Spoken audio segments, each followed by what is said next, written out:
In this part, we are going to see the life processes, that is transportation, circulation and excretion.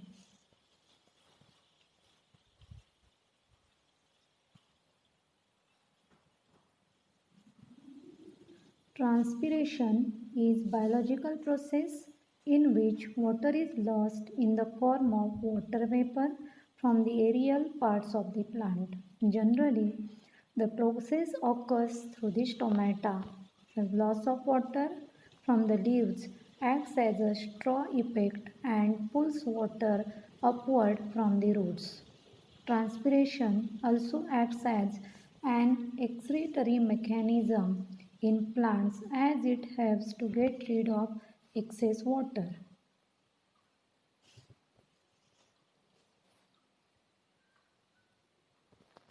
Why do we need lungs? Lungs also involved in excretion process. In unicellular organism like an amoeba, exchange the gases through surface of the body by osmosis. In lower animals like an earthworm, gaseous exchange takes place through their moist skin. But in case of human beings, lungs are involved in the respiration, that is breathing means inhalation and exhalation. Through exhalation, they remove carbon dioxide. In human being, the requirement of oxygen cannot be met alone by diffusion.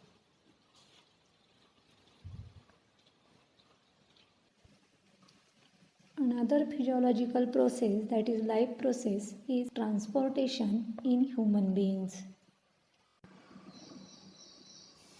All living organisms need few necessary components like air, water and food for their survival. The animal ensure these elements by breathing, drinking and eating. In plants, the vascular tissue are responsible for transporting the substances. These tissues are xylem and phloem. We are going to learn about this xylem and phloem deeply. Before that, we will see the transportation in human beings.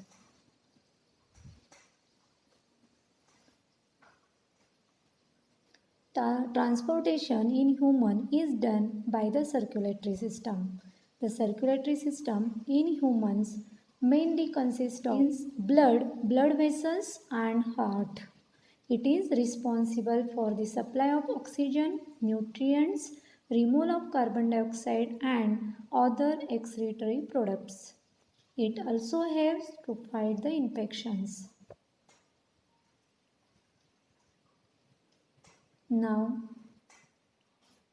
in fully view, we will see about heart.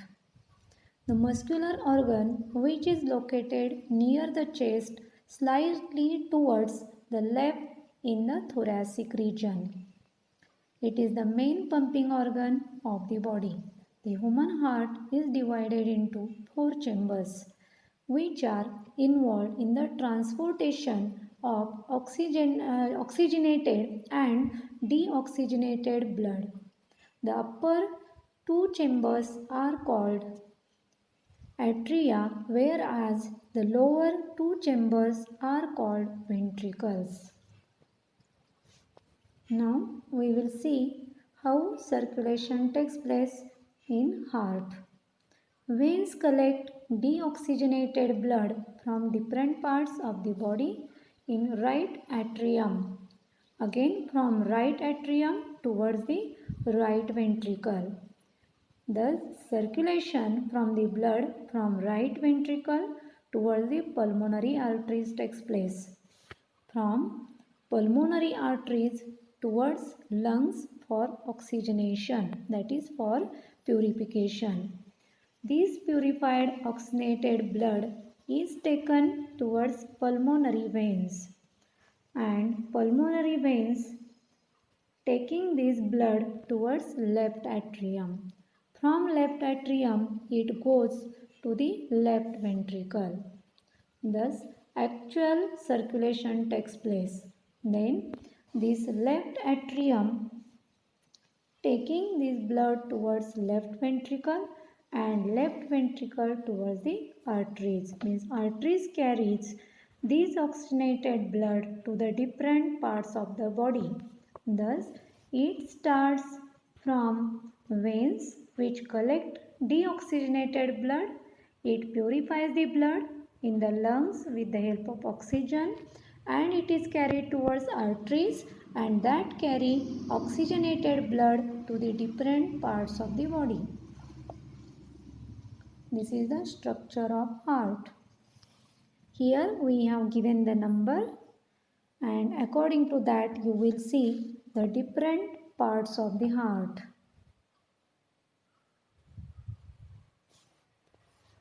Here these are pulmonary veins.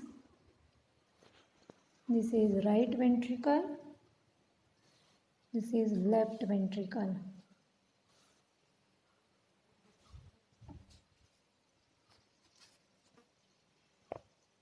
Thus you can observe the structure of four-chambered heart in human being. These are four-chambered heart.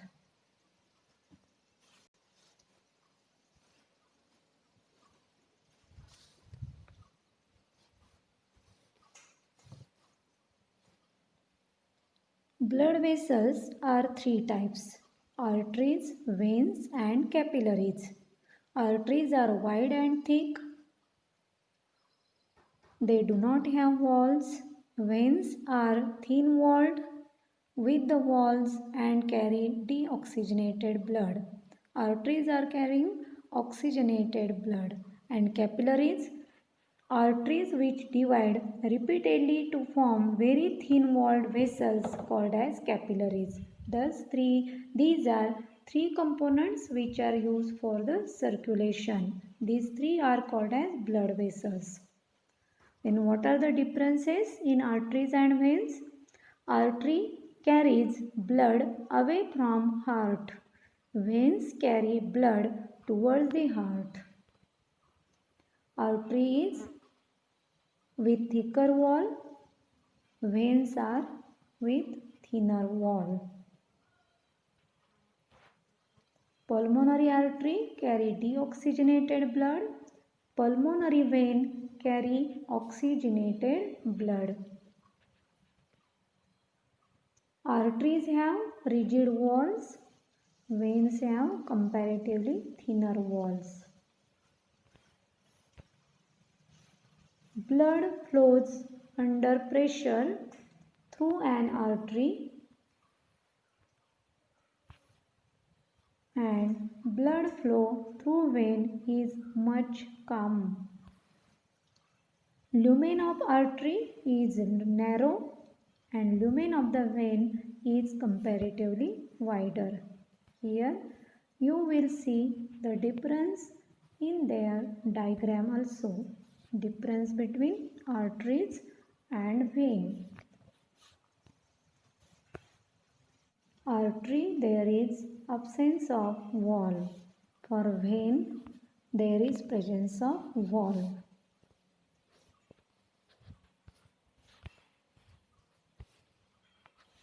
Now, what is blood pressure? Blood pressure is exerted by the blood when it flows through the blood vessel. There are two different variants of blood pressure: systolic and diastolic blood pressure. The pressure exerted on the walls of arteries when the heart is filling with the blood is called as diastolic pressure. It constitutes minimum pressure on arteries.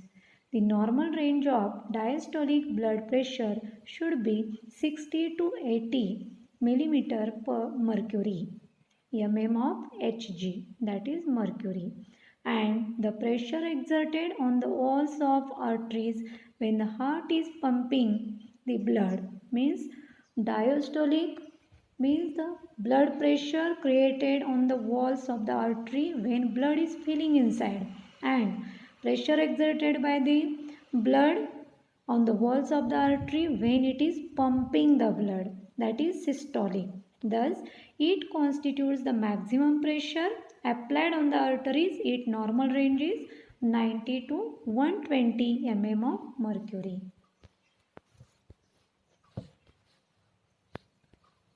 Now, how bleeding occurs? Bleeding occurs when blood vessels rupture. It is stopped by platelets that help in the clotting of blood at the site of injury. Blood clotting, it is very important process, and it is forming of clot in order to prevent excess of loss of blood from the body. It is gel-like mass which is formed by the platelets and fiber-like protein in the blood, that is prothrombin. Due to prothrombin, blood clotting takes place.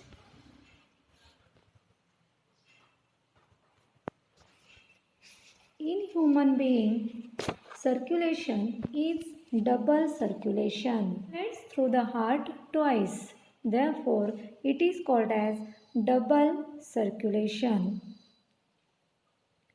The blood passes through the heart twice in one complete cycle.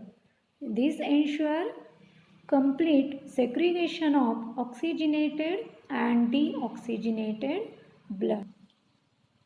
Hence, circulation in human being is called as double circulation. Now see, here pulmonary circuit and systemic circuit. One in pulmonary and another in systemic circuit. From vena cava of the body towards pulmonary artery to the lungs, from lung capillaries towards pulmonary vein to the lungs, and from lung to the aorta to the body. Means arteries, they take the blood in the blood capillaries and these are circulated towards different parts of the body, from aorta towards the body, and here from body towards the vena cava and towards the lungs.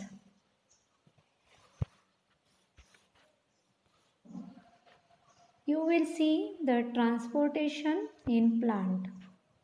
The transportation is a vital process in the plant. It involves transportation of water, minerals and nutrients to all parts of the plant for its survival. It takes place separately in plant. Food and water transportation, it is separate. Xylem transports water and phloem transports food material. Roots are absorbing the minerals and water from the soil and that are transported towards the whole part of the plant. Thus, transportation of the water takes place with the help of xylem and food transportation takes place with the help of phloem. Now, phloem is responsible for translocation of the nutrients and sugar, that is carbohydrates, then produced by the leaves to the areas of the plant that are metabolically active. Components of phloem are sieve tubes, companion cells, phloem fibers and phloem parenchyma.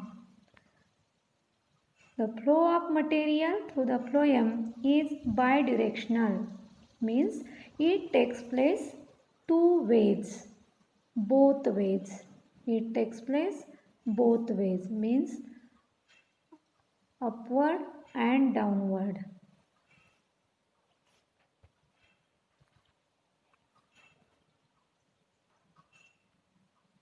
The transport of the food in plant through phloem via a process such as mass flow is called as translocation.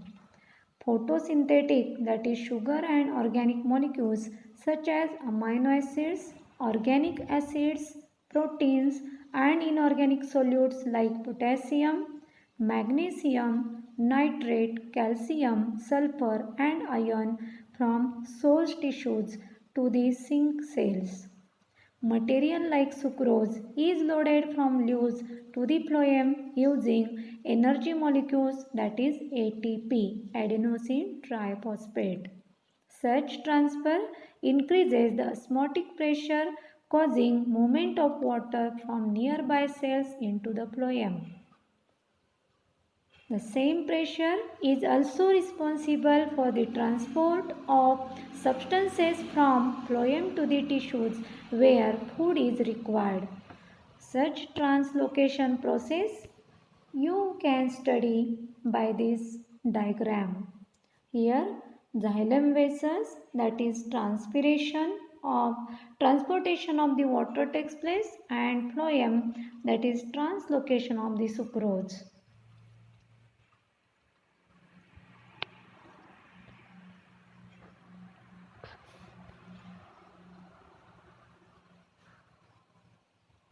Now you see here are the root cells.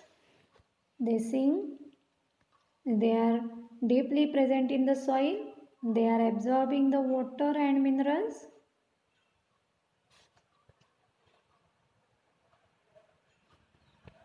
And here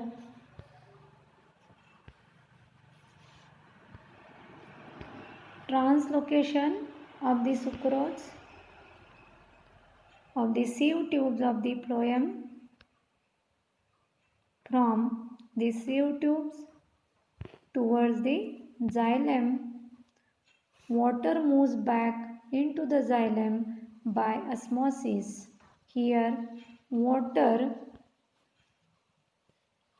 goes from sieve tubes towards the xylem. Now, from xylem vessels, this water it is taken towards sieve tubes. Water flows into the phloem. Translocation of the food material takes place through the phloem. You are knowing that xylem tissues transports water in plants from root to all parts of the plant. It is made up of tracheids, vessels, xylem fibers and xylem parenchyma. These are the components of xylem. That the flow of water in xylem takes place in one way, that is unidirectional, but in case of the phloem, transportation of the food, it takes place in both way. Here we can see the differentiation between xylem and phloem. Xylem transports mineral and water. Phloem transports food and nutrients. Xylem contains xylem sclerenchyma, parenchyma, tracheids and vessels. Phloem contains companion cells, phloem parenchyma, sieve tubes and phloem fibers. The nature of the tissue is hollow, dead cells. In phloem, tissues are living with cytoplasm but without nucleus. Xylem tissues are present in the center of the vascular bundle, and in phloem, tissues are present outside of the vascular bundle. Here you will see the difference in their diagrams also.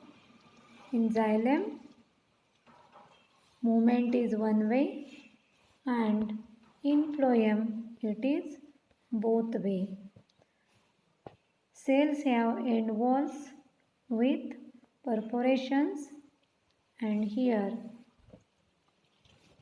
they have thick walls striped with lignin. These are the thick walls. Outside thick wall, but here these walls are thin.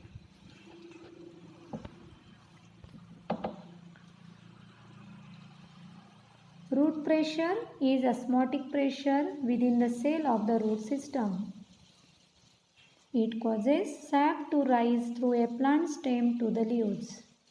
Root pressure helps in initial transport of water up the roots.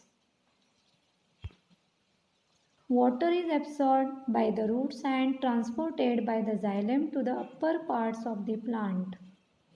There are three types of the pressure, that is imbibition, osmosis and root pressure. Imbibition is a process in which water is absorbed by the solids. Seeds take up water when they are soaked in the water. Osmosis is a process where water moves from the area of its lower concentration towards the higher concentration. Thus, there is continuous column of water that get pushed upwards. This is root pressure. Transpiration contributes to the upward movement of the water. Thus, water column upward as there is a continuous loss of water from the leaves. All these forces, that is imbibition, osmosis and root pressure, act together for water transport through the xylem.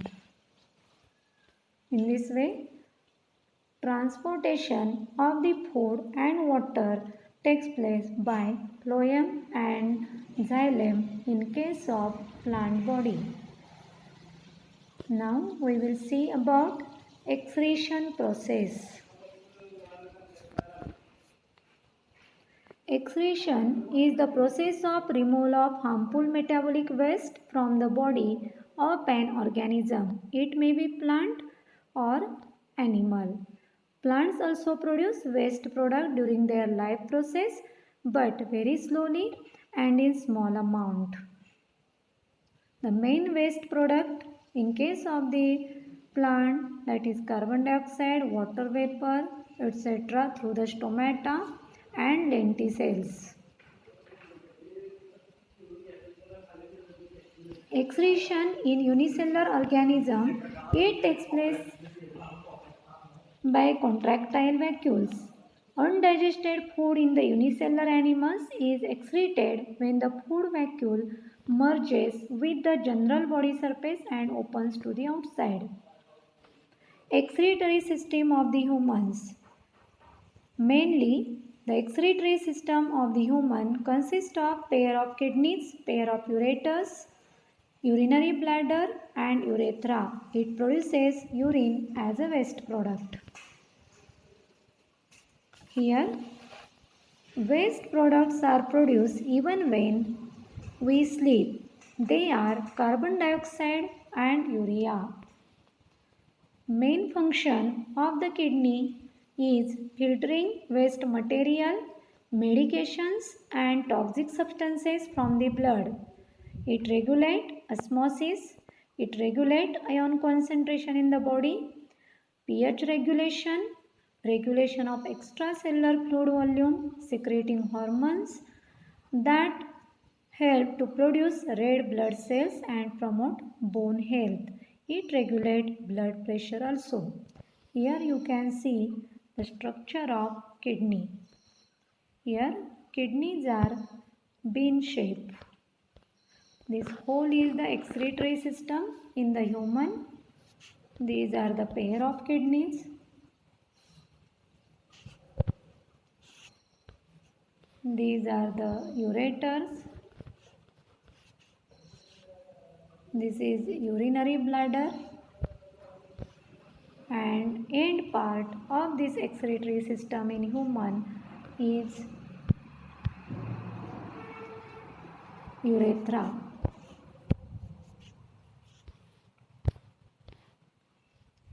If you will see the internal structure of the kidney, in that urine collected in the kidneys passes down to the ureters, to the urinary bladder and pass out through the urethra. Each kidney consists of a million long coiled fine tubules called as the nephrons. Nephrons are the structural and functional unit of kidney. Each kidney has millions of nephrons and it forms the basic structural and functional unit of the kidney. It has two main parts. Malpighian body and renal tubule.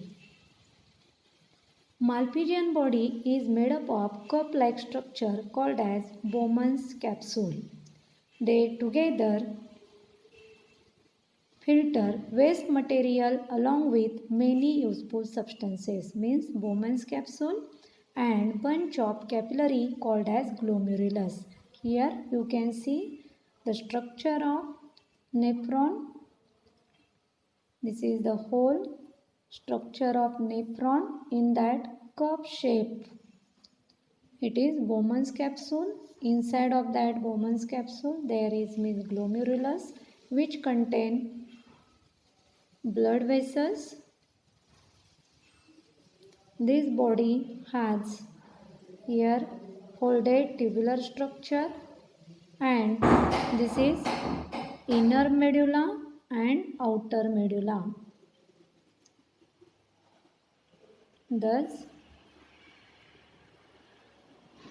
capsule which encloses bunch of capillaries called glomerulus. Renal tubule has regions called as proximal convoluted tubule and loop of Henle, and distal convoluted tubule. These regions absorb back useful substances into the blood and also filter remaining waste substances. The output from nephron is called as urine. Thus, here you will see the vasa recta. This part is the vasa recta, and these are the convoluted tubules. This part is the convoluted tubules. If you will observe this diagram properly, you can see that only small molecules like glucose, amino acids, salt, urea and water collect in Bowman's capsule as filtrate.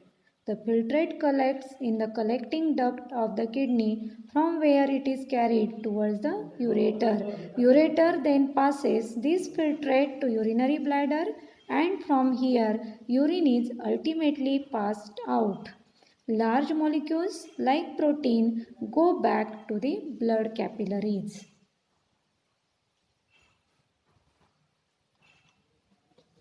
Hemodialysis. You have listened the word dialysis. Then what is actually dialysis? That one, observe this diagram how dialysis takes place. When kidney fails their functioning, it results in lot of complications, and to compensate this situation, a technology is developed called as dialysis. It has been developed and it uses a machine filter called as dialyzer or artificial kidney. Unwanted material or waste material, it is collected and the blood is filtrated with the help of glomerulus and the Bowman's capsule, and urine comes out as a waste product from our body. If this functioning is not done properly by the kidney failure, then our body dialysis should be done. This is to remove excess water and salt to balance other electrolytes in the body and remove waste products of metabolism. Blood from the body is removed and flowed through a series of tubes made up of semi-permeable membrane. Thus, hemodialysis is carried out.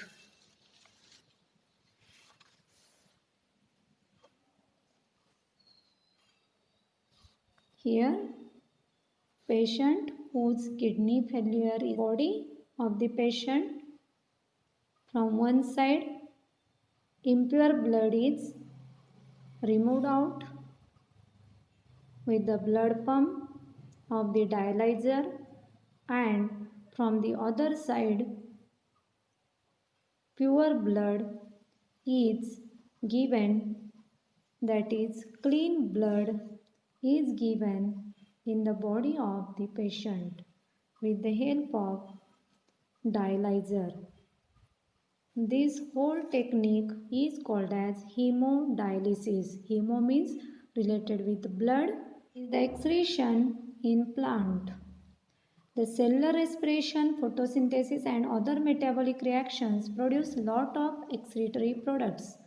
These excretory products are carbon dioxide, nitrogenous compounds produced during the protein metabolism are the major excretory products. Plants also produce gaseous waste, that is oxygen during photosynthesis and carbon dioxide during respiration. Excretion of the gaseous waste in plant takes place through stomatal pores on leaves. It releases during the respiration is used for the photosynthesis. Excess water is also excreted by transpiration, and organic byproducts generated by the plants are stored in different forms in different parts, that is gum, oil, latex, resins, etc. are some waste products stored in the plant parts like bark, stems, leaves, etc. Eventually, plants shed off these parts are oil produced from the orange, eucalyptus, jasmine, latex from the rubber tree, papaya tree and gums from acacia. Sometimes plants even excrete into the soil.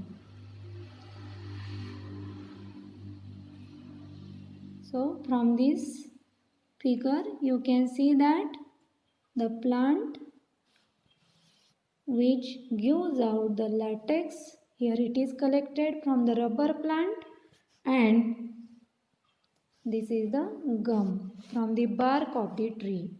These are excretory products of the plant. This is whole about transportation, translocation, circulation and excretory system of the plants and animals.